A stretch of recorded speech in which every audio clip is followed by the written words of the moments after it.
Dios, gracias por tu palabra, gracias por esta mañana. Gracias, Espíritu Santo, simplemente hago conciencia de tu presencia. Gracias, hago conciencia de tu presencia, Dios. Conciencia de tu presencia. Gracias, papá. Tome unos segundos y dígale: Dios, hago conciencia de tu presencia. Gracias, papá, por lo que estás haciendo. En el nombre de Jesús, amén. Ok, ¿listo? ¿Está conmigo? Para los que toman notas, obviamente va a haber varias escrituras, algunos pasajes, algunas cosas prácticas.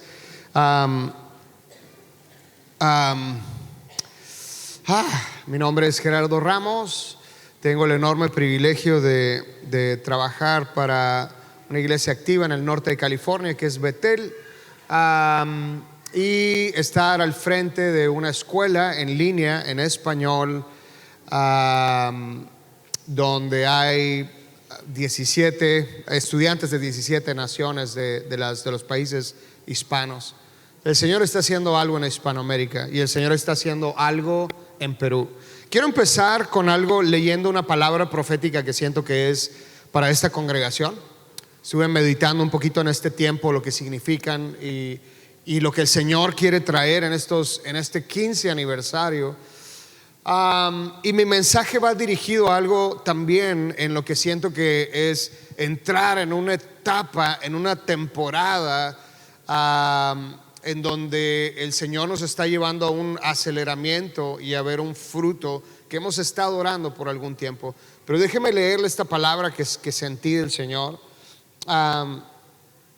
Dios ha puesto un manto evangelístico sobre esta casa.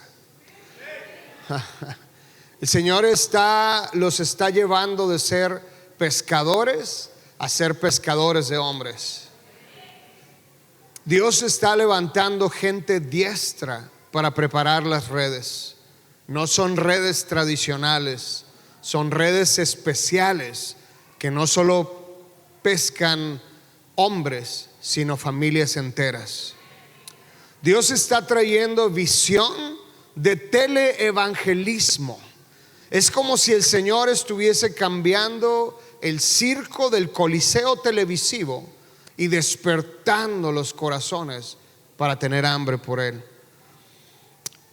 Dios está trayendo evangelistas claves para tu vida, pastor Lázaro. Evangelistas de alto calibre para depositar llaves específicas que necesitarás en esta nueva temporada y que el Señor está depositando sobre tu mano. Siento que el Señor está levantando esta iglesia como un modelo de movimiento apostólico donde los diferentes ministerios se mueven en la iglesia.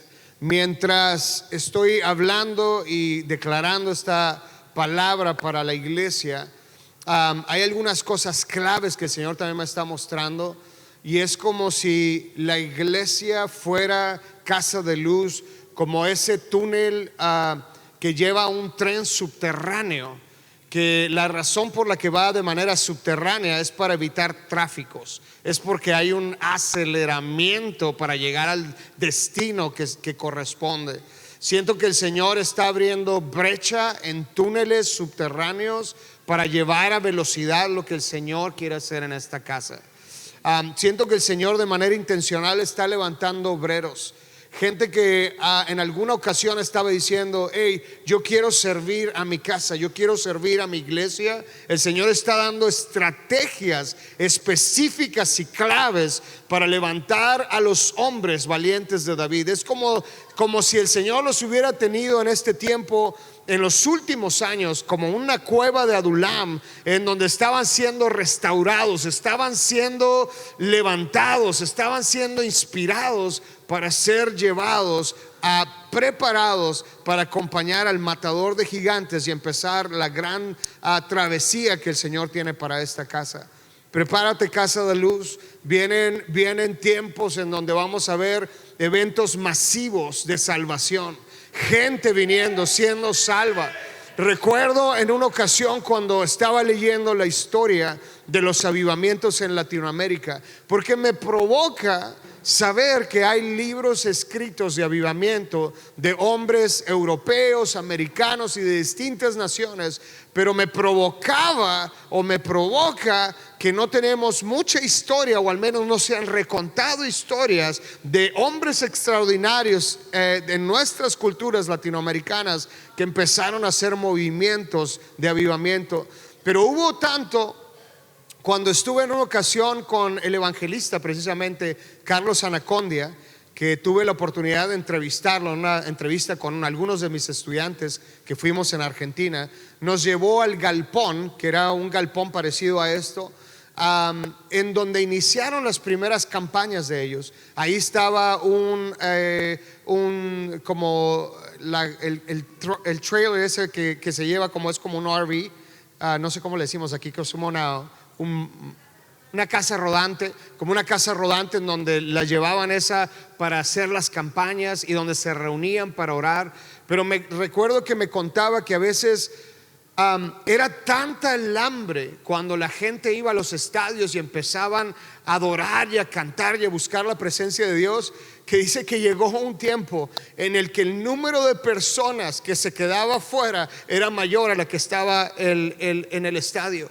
Dice que llegó a ser tanto que la gente, cuando no entraba, no se iba, se quedaba para simplemente escuchar de afuera las bocinas del evangelista que estaba hablando un mensaje de salvación.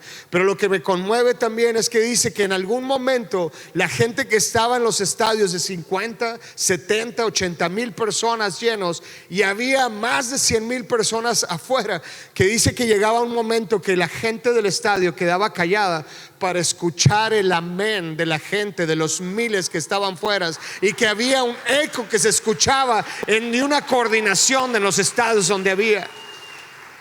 El Señor quiere despertar algo. El Señor quiere despertar algo en nosotros. Espero que este no sea un mensaje más. Espero que sea un mensaje que despierte en nosotros. Y te digo esto: no creo que estoy despertando algo que no eres, pero estoy despertando algo que ya eres. En alguna ocasión le preguntaron a mi pastor Bill, le dicen: pero Bill, ¿cómo le haces para preparar gente tan extraordinaria? Y le dice Bill, dice, sería demasiado ego o demasiado egoísta o hasta vanaglorioso decir que nosotros los preparamos. Nosotros solamente oramos y preparamos el ambiente, y el Señor nos trae a las mejores personas. El Señor ha traído las mejores personas a Casa de Luz. Prepárate, Casa de Luz. Prepárate, Casa de Luz. El Señor se está moviendo y nos está llevando a lugares en donde vamos a ver la presencia de Dios moverse a magnitudes que no las habíamos visto. El Señor me estuvo hablando en Proverbios de la sabiduría clama en las plazas, en los lugares públicos, alza su voz. Y yo decía, ¿cómo es posible? Y recuerdo haber ido a uno de los primeros conciertos de Andrea Bocelli. Ustedes conocen a Andrea Bocelli, de ópera. ¿Es tenor él? ¿Qué viene siendo él? Sí, ¿no? Tenor. Bueno, Andrea Bocelli. Fui a uno de los primeros conciertos que dio en Sacramento después de la pandemia. Ahora, cuando vas a un concierto puedes esperar muchas cosas, excelencia y demás y todo, pero te sorprenderías cuando empieza todo y aquello estaba lleno de personas. Y recuerdo que cuando empieza aquel concierto llegamos en un momento en que la mayoría de la gente estábamos en lágrimas. Y los que estábamos, un grupo de parejas cristianas que estábamos ahí, estábamos sintiendo tanto la presencia de Dios que éramos ministrados en un concierto secular, en donde gente con un increíble talento, porque cuando empezaban a levantar ese canto con tanta excelencia, lo único que decía mi espíritu es como: da testimonio del don que ha depositado en estas personas. Y exaltaban el nombre y el Señor. Recuerdo la chica que estaba a un lado de mí estaba en lágrimas. Después yo volteo y le empiezo a profetizar sobre ella, cae en lágrimas. La gente que estaba al lado del concierto secular, cuando me ve y me escucha, empiezan a decir: aleluya, gloria a Dios, qué bueno. En un concierto secular, porque el Señor está buscando buscando depositar en lugares menos esperados, y la presencia de Dios no se limita a cuatro paredes, como decía, no lo podemos encajonar, decía el pastor. Dios está derramando su presencia constantemente. Recuerdo en alguna ocasión cuando estaba trabajando en una empresa de construcción de ductos submarinos de ingeniería, y recuerdo que trabajaba con el presidente de la compañía, que era un pastor también. Y la razón que yo estaba ahí también no era porque era el más inteligente ni porque soy ingeniero, simplemente era el favor y la misericordia de Dios que me tenía ahí. Pero recuerdo haber estado en una reunión con un funcionario de gobierno de petróleos del país, en donde estábamos hablando de los planes y demás. Y cuando dejamos la oficina, sentí en mi espíritu que tenía que regresar para darle una palabra a esta funcionaria que estaba en una compañía grande de petróleo, la más grande de petróleo. Y de repente le digo a mi jefe, le digo, espérame porque tengo que regresar. Y regreso y vuelvo a tocar la puerta, y le extrañó que yo hubiese regresado. Y le digo, solamente regreso porque sentí que tenía que regresar para decirte una palabra de Dios. Y quiero decirte esto, que el Señor te está haciendo la mujer más saludable. Dios te está dando claves para que puedas caminar en una salud. Y empiezo a soltar una palabra, ella con lágrimas en sus ojos, y me dice, acabo de pasar una travesía grande de cáncer, y el Señor me ha estado hablando y me ha estado ministrando y me está dando llaves para caminar en mayor sanidad. Y empecé a soltar la palabra. Es decir, Dios está trayendo y llevando a sus ministros en lugares estratégicos para ministrar a la gente y ser su iglesia y ser portadores de la gloria de Dios.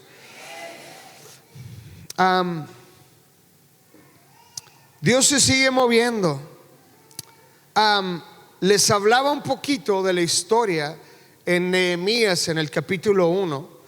Me encanta la historia de Nehemías porque hay tantas cosas que podemos, pero me voy a enfocar en algunas cosas claves que siento que el Señor está haciendo en esta congregación, que van a ser claves para esta nueva etapa donde Dios nos está llevando. Y una de ellas es que Nehemías, siendo copero del rey, que era el que se encargaba de tomar de la bebida del rey para evitar que fuera envenenado el rey, además tenía privilegios reales y tenía mucho aprecio por el rey. Cuando llega a su encuentro, dice la escritura que llegan sus hermanos, uno de ellos llamados Hananí. Diga conmigo, Hananí. Hananí le viene a exponer cuál era la condición de los muros, porque le pregunta por el remanente, los que habían quedado, y le empieza a compartir Hananí la condición de los muros. Los muros representaban orgullo. Los muros de una ciudad representaban protección. Los muros representaban protección contra enfermedades que los volvía vulnerables.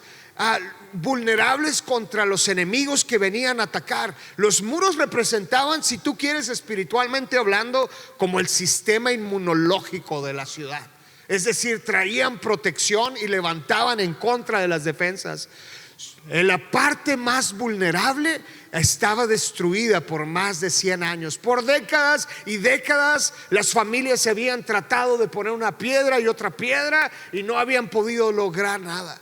Cuando los hermanos de él llegan a platicarle que Nehemías estaba en otra región, él inmediatamente se apropia del problema, se arrepiente delante del Señor y empieza a buscar y le dice: Dios, ¿qué es lo que debes de estar haciendo aquí? Tengo esta primera. Cuando Dios nos presenta un problema o una situación difícil, el Señor está mandando su gracia por delante. Hananí significa el Señor ha dado su gracia. Es decir, antes de que el Señor trajera la situación difícil, el Señor estaba enviando a su mensajero, el Señor estaba enviando a su gracia. Diga conmigo, gracia. Diga conmigo, el Señor me ha dado gracia. El Señor me ha dado gracia. Dios me ha gratificado, dice en otras partes. Los pioneros, porque esto es la parte, Nehemías fue un pionero.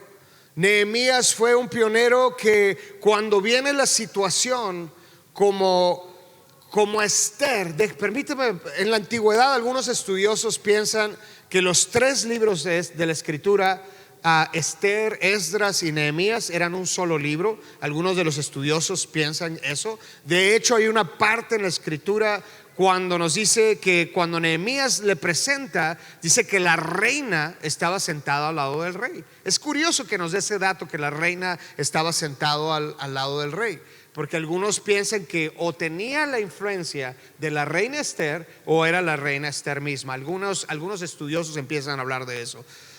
Pero Nehemías no fue como Esther cuando su tío Mardoqueo viene a contarle la situación y Esther le dice: no, hombre, quítate el cilicio, quítate todo, ven al palacio.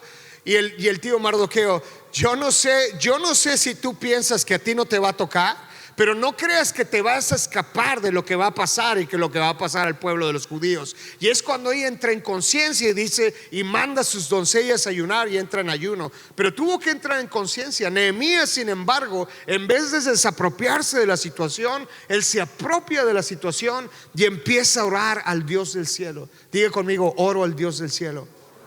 Quiero que pienses en cualquier situación, circunstancia de las que el Señor te está poniendo enfrente y tú estás diciendo: esto está muy difícil, y en realidad lo que el Señor está diciéndote es llevarlo a oración y convertirte en un solucionario, porque no solamente quiere que ores por la respuesta, pero el Señor quiere contribuir, colaborar contigo para que te conviertas en la respuesta. Di conmigo esto: yo me convierto en la respuesta. Yo me convierto en la respuesta. Los pioneros son solucionarios cuando están frente a una dificultad. Ven a esta como una oportunidad para ver a Dios moverse. Dios ha depositado soluciones en ti. Dios ha depositado claves y llaves para abrir puertas que no se habían abiertos. Dios quiere derramar sueños para darte estrategias de lo que viene más adelante y de lo que el Señor está depositando sobre ti. Los pioneros abrazan la situación, pero no para lamentarse, sino para preguntarle a Dios: ¿por qué has puesto esto delante de mí? ¿Cuál es mi parte? ¿Cómo puedo hacer equipo contigo, Señor, en esto? ¿Cómo puedo colaborar contigo, Dios? Los pioneros saben que el primer paso es la oración. No podemos esperar conquistar en público lo que no hemos logrado en la audiencia de uno, en lo secreto. ¿Cuántos pueden decir amén? Ya. Dios nos ha dado la habilidad de soñar despiertos y soñar dormidos también. Nos da sueños en la noche, pero también podemos soñar con Él cuando estamos despiertos y poder empezar a ver qué es lo que el Señor está soplando. Quiero que hagas esto conmigo ahora. Cierra tus ojos en este momento. Quiero que pienses en la situación difícil que estás enfrentando ahora. Sea una situación, conflicto familiar, situación financiera, qué sé yo, lo que sea, ponlo delante de ti. Si nos estás viendo ahora y esto los estás viendo en vivo, también hazlo ahí, donde quiera que estés. Cierra tus ojos. Si estás en tu cocina, estás en tu recámara, cierra tus ojos y pon tu situación difícil delante de Él.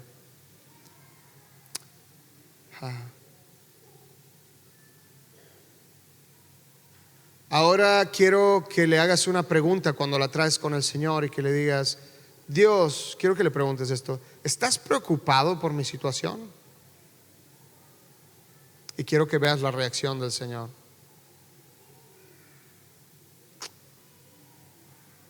Y ahora quiero que le hagas una segunda pregunta: Dios, Padre,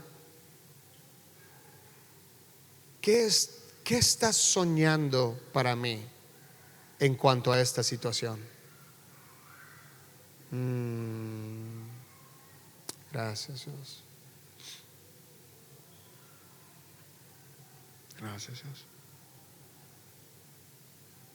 Gracias, papá.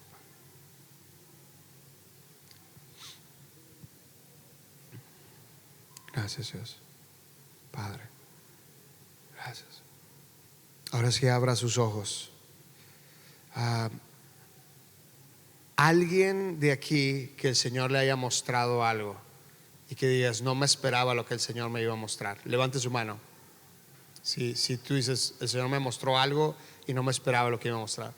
Esta persona que está aquí, esta dama, ¿podría venir rapidito para acá al frente? Venga. Oh, ahí está el micrófono. ¿Qué fue lo que le mostró y qué fue lo que le dijo?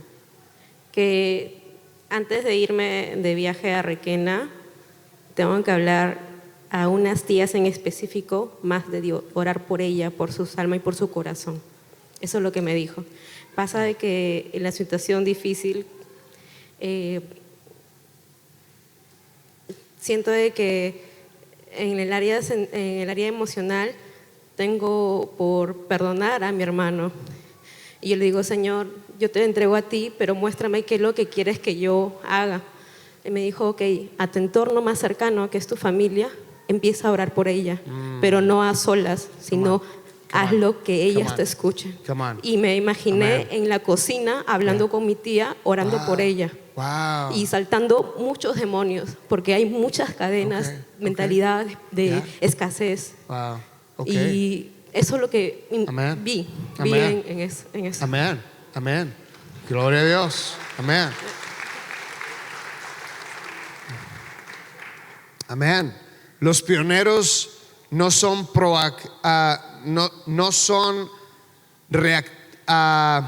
espérame un segundo. No son reactivos, pero son proactivos. No más que lo escribí al revés acá. Dije yo, no es lo que quiero decir. Nehemías había soñado con soluciones y estrategias antes de que se presentara la oportunidad delante de él. Algo que me retó es un líder, una vez que nos comentó algo mientras estábamos orando por rompimiento financiero, ¿no? Que queríamos bendición financiera. Y luego él dice, vamos a orar y vamos a orar. Yo estoy orando por $1,000,000, dijo él. No, yo estoy orando que el Señor me va a dar $1,000,000. Pero dice, y les hizo la pregunta a los otros líderes, si el Señor en este momento te da $1,000,000, ¿qué vas a hacer con él? El 99.9% de los líderes que estaban ahí no sabía que iban a estar ahí, no sabía qué iban a hacer con él. La pregunta es, cuando oras, ¿crees que lo vas a recibir? Y si crees que lo vas a recibir, ¿tienes un plan proactivo en lo que vas a hacer? ¿Cómo lo vas a invertir? ¿Cómo vas a actuar? ¿Cómo vas a ser generoso? ¿Cómo va a trascender? Sí, los pioneros son visionarios y te lleva a trascender y a ir más allá de manera activa, que empiezas a soñar con las soluciones y las estrategias antes de que se te presente la oportunidad. Los solucionarios no solo oran por el problema, pero se convierten en parte de la solución a este. No solo quiere darte la respuesta, quiere que te conviertas en la respuesta de este. Nehemías tenía el plan de lo que necesitaría aún de que éste hiciese la inspección física. Si lees la historia es fascinante. Llega con todos los recursos, todo lo que necesitaba antes de que hiciera una inspección física. De hecho, la escritura nos dice que va con una pequeña compañía de personas a los diferentes a inspeccionarlos sin decirle nada a nadie. Yo creo que él lo que puedo ver es que Nehemías era un hombre de oración, porque cuando está delante del rey y el rey le pregunta ¿qué necesitas? Algunas traducciones dicen que entre aliento y aliento Nehemías oraba al Dios del cielo. Es decir, era un hombre constante con la conciencia del reino de Dios, de lo que Dios quería hacer, y constantemente estaba buscando esa solución. Y él llega a este momento en que empieza a inspeccionar llevando todo. No podemos esperar que alguien sirva nuestra misión cuando no hemos dado nuestras vidas por servir la visión de alguien más. ¿Se lo leo de vuelta? No podemos esperar que alguien sirva nuestra misión cuando no hemos dado nuestras vidas para servir la visión de alguien más. La razón por la que Nehemías encontró favor delante de la presencia del rey, te propongo que fue porque el rey confiaba en él, por el servicio, la excelencia, el corazón, porque Dios había puesto hombres específicamente, aún en medio de reinados perversos y oscuros. El Señor levantaba gente, hombres de Dios, que tenían un corazón para el rey. Es fácil amar a los que hacen el bien, a los que nos dicen cosas bonitas. Nunca sabemos qué tanta honra tenemos cuando estamos rodeados de gente que nos honra. Es muy fácil honrar, hasta que no estamos en medio del tráfico y alguien más se atravesó y alguien se puso en el lugar donde yo queríamos. No sabes qué tanta honra tienes hasta que eres expuesto a gente que no carga honra, y cómo te vas a manejar en esa situación.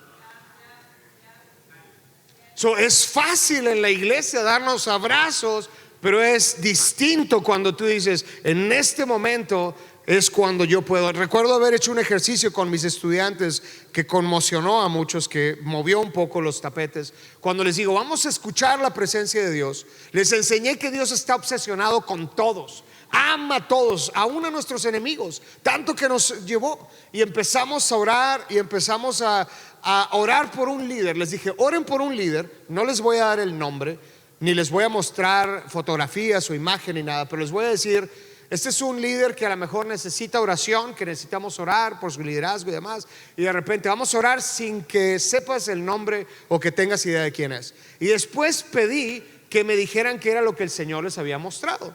Y fue increíble escuchar las palabras que dijeran, bueno, es que el Señor me dijo que este hombre y demás y todo, y increíbles palabras. Después les revelé quién era ese hombre, y era un gobernante, y se los puse, y era un presidente de hecho era un presidente que se distingue por su dictadura. Y cuando pongo la imagen, inmediatamente sentí el cambio en el lugar en donde estábamos. Porque pensamos que Dios solamente tiene palabras para el pastor que está acá, pero Dios está obsesionado. ¿Sabe algo que está haciendo Dios conmigo? A veces en las últimas temporadas, yo sé que usted no pasa aquí nada, ¿no? Y sé que usted es un santo cuando maneja. Sé que cuando le suena el claxon, el de atrás, usted le dice aleluya, gloria a Dios, vuélvamelo a sonar. Cuando le pasa la motocicleta y le raspa el espejo de al lado, usted le ora en lengua, shata rababa, hermanito, gracias, y lo bendice y le dice, Dios, llévalo con bien al hermano, y cuando llegue que le paguen el lunch, ¿verdad? Ustedes, yo sé que a usted no le pasa, pero a mí me pasaba, me salía lo carnal y yo me empezaba a quejar, empezaba a hablar mal de otras personas que yo sentía que no estaban llevando o un liderazgo, etcétera, etcétera. O hacían algo que no era debido. Y escuché un susurro del Espíritu Santo que vino y me dijo, inmediatamente cuando yo estaba a punto de levantar una crítica, un juicio, susurro viene y me dice, Gerardo, estoy obsesionado por esa persona. Estoy obsesionado por ella. La amo tanto, lo amo tanto, que viene y susurra. Imagínese que usted está en medio de una situación y está a punto de decir, como una pastora que conocí, que su hijo me contó, dice, mi madre, la más alta, la más grave mala palabra que decía cuando conducía, era calabaza, les decía a todos, ¿no? Cuando se enojaba era calabaza, les decía a todos. Imagínese que usted está en medio de una situación y el Espíritu Santo viene y le susurra y le dice, estoy obsesionado con esa persona. Estoy obsesionado con ese gobernante, con el que acabas de criticar, con el que acabas de destrozar, con el que acabas de decir esto.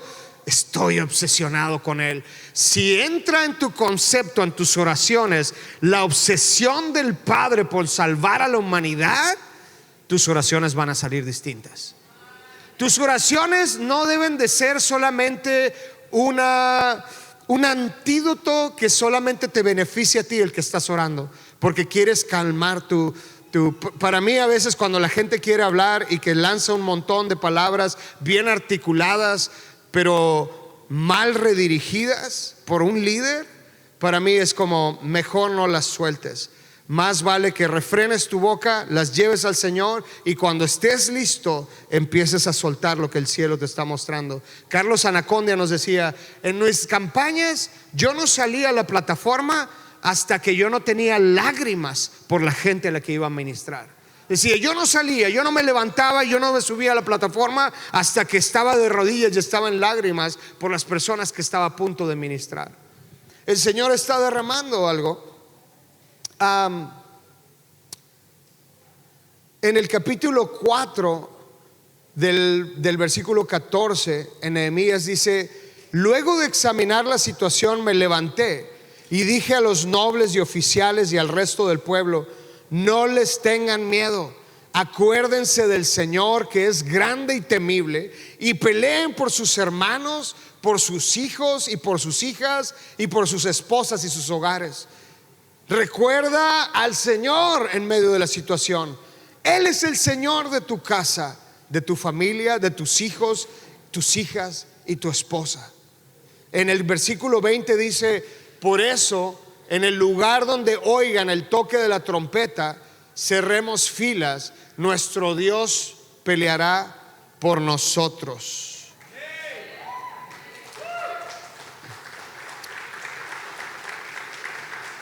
Cuando estaban en medio de la obra de reconstrucción de las murallas que llevaban décadas puestas, vinieron los enemigos, uno de ellos Sanbalat, que vinieron a criticar la obra y los quisieron distraer. De hecho, le decían a Nehemías: ven, queremos reunirnos contigo. Y Nehemías decía: no, ¿qué quieren? Yo estoy muy ocupado en una obra que el Señor me ha encargado.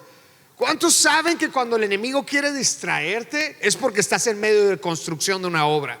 ¿Cuántos sabes que si te ha batido y te ha pegado y tú dices: hermano, el enemigo me ha pegado duro? Tengo noticias para ti. El Señor es bueno y te regresa su bendición con intereses. Y sabes que lo que el enemigo trató de robarte, dice la escritura que al ladrón se le pide que regrese 7 veces. Cuando el enemigo te robó algo, prepárate, porque el Señor lo va a hacer que pague con intereses. Vienen intereses para ti, viene una bendición para ti. Pero cuando se empezaban a construir, yo no sé cómo fue esta construcción sobrenatural. Nehemías ni era constructor, ni era arquitecto, ni era ingeniero. Él solamente era un hombre determinado con una visión de Dios, que estaba cargado. Se convierte en gobernador después. Tenía gracia porque lo había mandado el rey con todos los recursos. Pero me impresiona que la misma gente que estuvo decepcionada por décadas fue la misma que fue inspirada por un hombre para reconstruir lo que nunca se pudo hacer en décadas, en 52 días. Pero dice que mientras estaban en medio de la construcción, estaban todos separados, que llegó un momento en el que los enemigos constantemente estaban buscando atacarlos, que dice: tiene que haber una forma de comunicarnos, que cuando el enemigo venga a atacarnos, que suene la trompeta y que sea una señal para nosotros de que tenemos que unirnos y salvar a nuestros hermanos. Te propongo que en medio de lo que el Señor está construyendo, la comunicación es vital.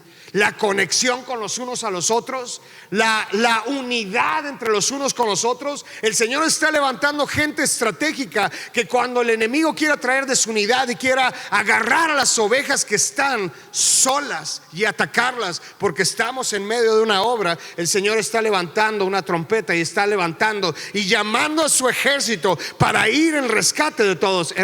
¿Dónde está el hermano? No es trompeta, pero es un chofar. Le pedí que viniera para acá. ¿Puede venir para acá? Venga para acá. Lo que quiero es hacer un acto profético. Venga para acá con el cuerno. Le llamaremos cuerno por ahora. Acá nomás, venga aquí abajito. Venga con el cuerno. Y le voy a decir que se ponga usted en este papel en donde y siento que mientras hacemos este acto profético, el Señor está rompiendo división. El Señor está de hecho rompiendo lo que el enemigo había traído, incluso comunicación entre algunos, que era como que no, es que él me dijo esto o me dijo lo otro, y no se habían dado cuenta, no se habían percatado que de hecho el enemigo había querido meterse entre la comunicación y bloquear y romper y agarrar a algunos que estaban desprotegidos y desbaratarlos. Pero hay hombres que se van a levantar en los diferentes grupos para sonar la trompeta cuando alguien esté pasando por alguien, y van a correr en unidad. ¿Listos por ahí? Ustedes pónganse a trabajar como que están trabajando en la obra. Y quiero que piense que mientras el enemigo está a punto de trabajar, lo que quiero que hagamos, en cuanto escuchen la trompeta, en cuanto lo escuchen, quiero que todos nos tomemos de las manos a la de una. ¿Listo? Pero solo cuando el sonido de la trompeta.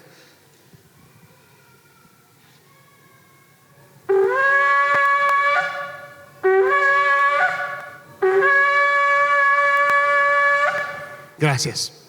Genial. Gracias, campeón.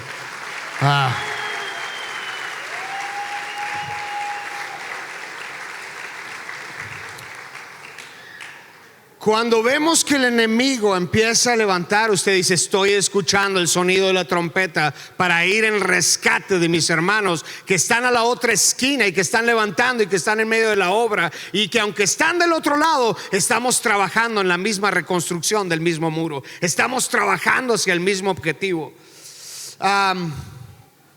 Dice en el versículo 22 que cada hombre y su siervo estaban trabajando de día y noche. En el día servían y trabajaban, y en la noche guardaban como guardias de la ciudad. Escúcheme, el descanso es vital, y el realizar rituales para sentirse refrescado, de hecho, es de sabios. Pero hay temporadas en las que Dios está estableciendo su visión y activándonos a construirla. Dios da gracia para trabajar duro y darte descanso físico, emocional y espiritual. Él es un buen padre. Hay tiempos que es necesario convertirse en trabajador de día y guardia de noche. Wow. Y el Señor te da gracia. Puedes imaginar la tensión por la que estaban atravesando. No se quitaban su ropa militar ni de noche, y llevaban su arma hasta para tomar agua. Cuando los enemigos no están entretenidos, es porque seguramente no estamos haciendo nada. Cuando los enemigos te tienen alerta hasta para tomar agua, es porque seguramente estás en medio de construir la visión que Dios te ha dado, que sobrepasa simplemente a beneficiarte a ti.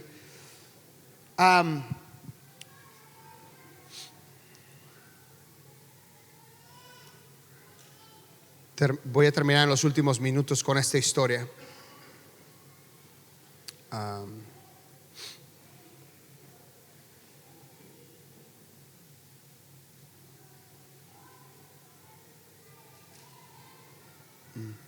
Wow, gracias Dios.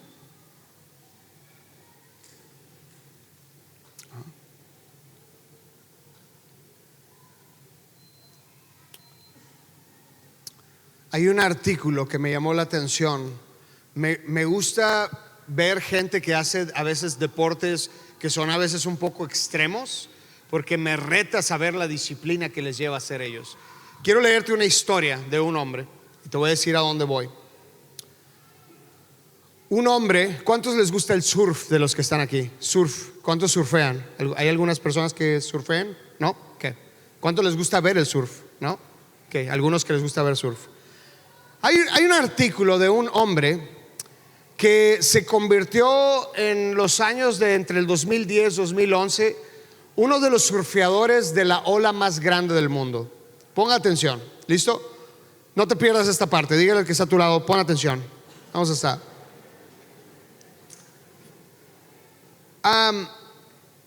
Había un pueblito en una ciudad pequeña en Portugal llamado Nazaré. Diga conmigo: Nazaré. Y este pueblito no era visitado. De hecho, era un pueblo en donde no había mucho turismo. Nadie lo ubicaba en el mapa y demás y todo. Pero había algo distintivo en este pueblito que llevó a un hombre que se llamaba Dino Casimiro, un funcionario local de deportes en este pequeño pueblo, quien creía que las olas de la zona de Nazaret eran únicas debido al cañón submarino de Nazaret. Diga conmigo: cañón submarino. Usted ni siquiera sabía que había cañones submarinos, ¿no? Mire que está aprendiendo ahora cosas nuevas. Este cañón es el más grande de Europa, con más de 5 kilómetros de profundidad y 230 kilómetros de longitud. Imagínese. Y canaliza energía oceánica directa hacia la costa, generando olas gigantescas. Dino Casimiro, este funcionario, empieza y tiene una visión. Él dijo: estas olas tienen el potencial para atraer a los más grandes surfistas y cambiar el futuro de todo un pueblo. Por años intentó invitar a Garrett McNamara, que era uno de los surfistas más que buscaba olas gigantescas y lo invitaba, le vendía la idea, pero Garrett no estaba interesado hasta que un momento Garrett decidió inspeccionar este lugar llamado Nazaret, que había sido inspirado por alguien que era Dino Casimiro. Finalmente aceptó la invitación en el 2010. Intrigado por el potencial del lugar, lo que encontró cambiaría su vida y la historia del surf. Pero antes de que él descubriera y llegara hasta la cúspide en ese momento, antes de lograr esta famosa hazaña, McNamara sufrió varios accidentes graves mientras perseguía olas grandes. Costillas rotas en una sesión de surf en Teaupo, en Tahití. Una caída en Jaws, en Hawái, lo dejó inconsciente bajo el agua durante varios segundos. En otra ocasión, una ola le dislocó el hombro y lo arrastró por el arrecife. En Nazaret mismo, antes del récord, sufrió un impacto tan fuerte que pensó que nunca volvería a caminar con normalidad. Estos eventos solo fortalecieron su determinación por conquistar las olas más extremas del planeta.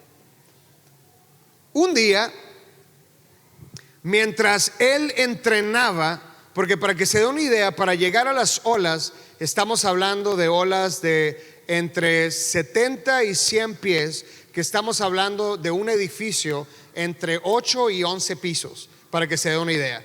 Una cosa es estar enfrente de una ola y otra cosa es estar enfrente de una ola que puede llegar a formar hasta 10, 11 pisos. Para llegar a esas olas él tenía que preparar un equipo especial constantemente.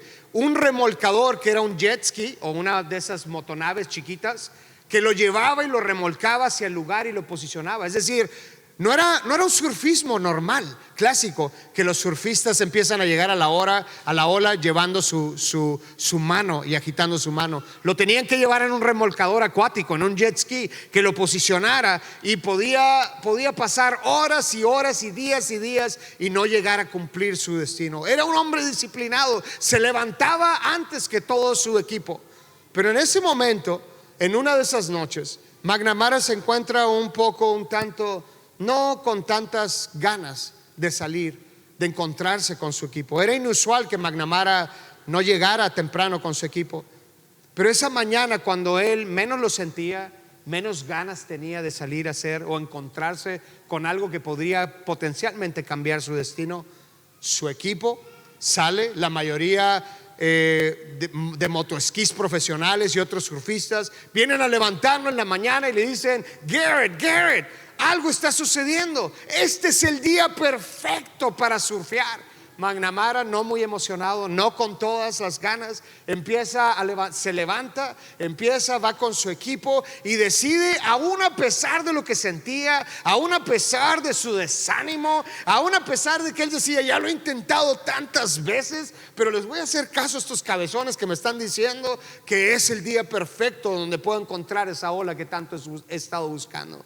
Cuando él se levanta, va, cuando menos lo esperaba, lo llevan en el momento. Aparentemente las condiciones podían ser favorables para él. Y en ese momento Garrett se encuentra con una ola que lo posicionaría en el 2012 en el libro de los récords de Guinness como la ola más grande jamás surfeada hasta ese momento.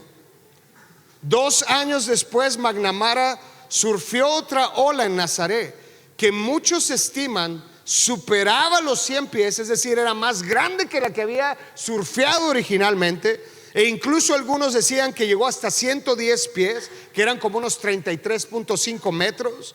Esto sería como surfear un edificio de 11 metros. Sin embargo, esta ola no fue oficialmente medida ni reconocida, debido a la falta de equipos científicos y validación oficial en ese momento. A pesar de la magnitud de la hazaña, nunca recibió un nuevo récord, convirtiéndose en la ola más grande jamás surfeada, pero no recompensada. Quiero proponerte que Dios está levantando a Garrett McNamaras, dispuestos a ver más allá de los obstáculos y de la intimidación de una ola de magnitud de un edificio de 10 pisos, en donde los ojos de los simples ven con temor a una ola gigantesca. capaz de romper y devorar los sueños de cualquiera. Pero los que son capaces de rendir su vida a Dios ven cada pedazo gigante de océano una oportunidad para surfear con la destreza que solo el Espíritu Santo puede dar. Pero Dios también está levantando a los Dinos Casimiros, gente que despierta a los gigantes y que lejos de ver a un cañón escondido en la profundidad de los mares, ve un potencial que puede cambiar el destino de toda una ciudad.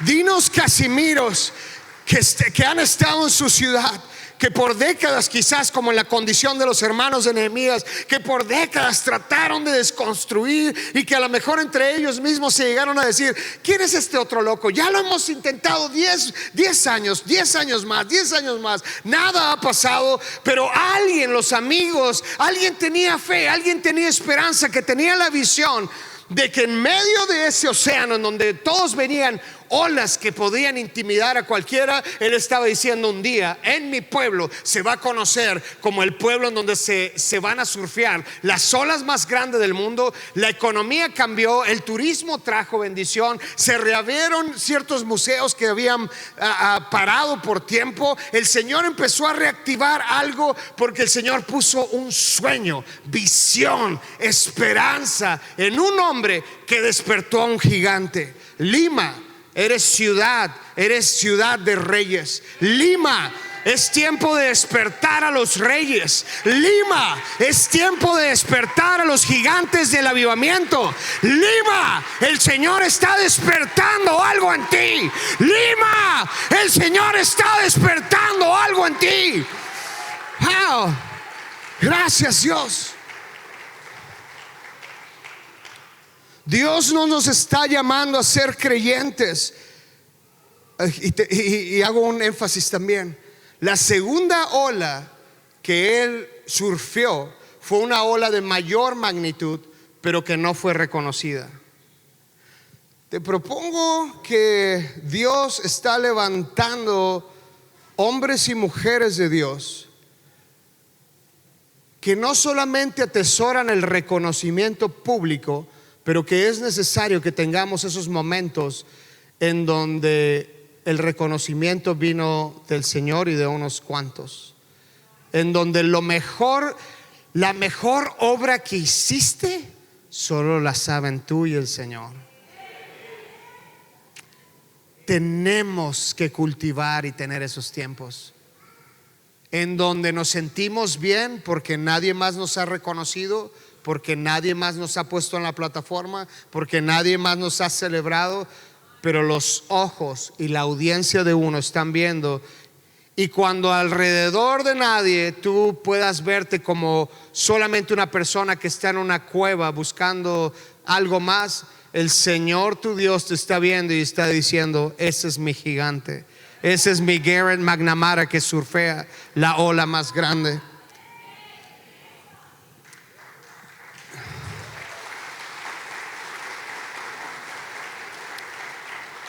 Dios nos está llamando a ser creyentes que no solo esperamos el clima perfecto, sino que cada día estamos dispuestos a rendirnos escuchando su voz para seguirlo.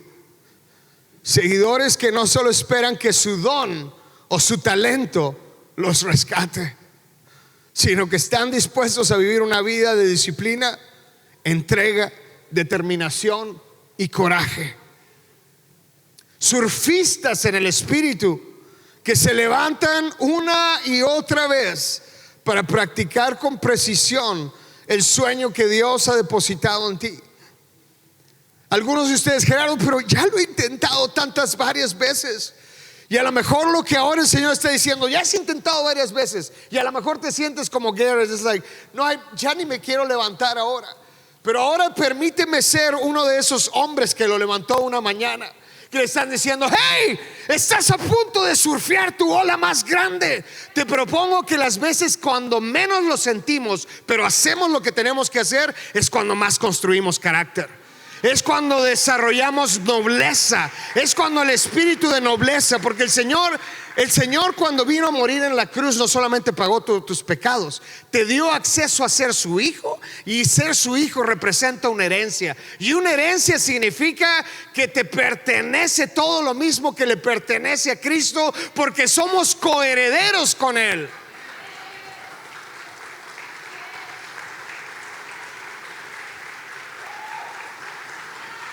Si tú has seguido haciendo lo que debes de hacer, aun cuando no lo has sentido, aun cuando no has tenido el clima perfecto, aun cuando tú sientes que las condiciones, aun cuando tú dices, he esperado esa ola grande pero no ha venido, y han pasado décadas, quiero felicitarte, quiero bendecirte, quiero decirte que aun cuando estés a punto de surfear tu ola más grande, la mayor bendición y gozo y satisfacción no va a ser precisamente la ola que surfeaste, pero el trayecto y los tiempos en los que le dijiste, lo hago aunque no lo sienta. Muchas veces nos enfocamos en el destino, pero el Señor está más interesado en el trayecto. Queremos saber hacia dónde me va a poner el Señor proféticamente, pero el Señor está diciendo, yo más encargado y más interesado estoy en quién te vas a convertir en ese trayecto, en quién nos vamos a transformar como nuestro Padre. La preparación y constancia es una señal de esperanza y fe. En lo que aún no has visto, no puedo decir que creo en el sueño depositado por Dios de ser el mejor cirujano de mi país, cuando he postergado la escuela de medicina por los últimos 10 años. Tiene que haber intencionalidad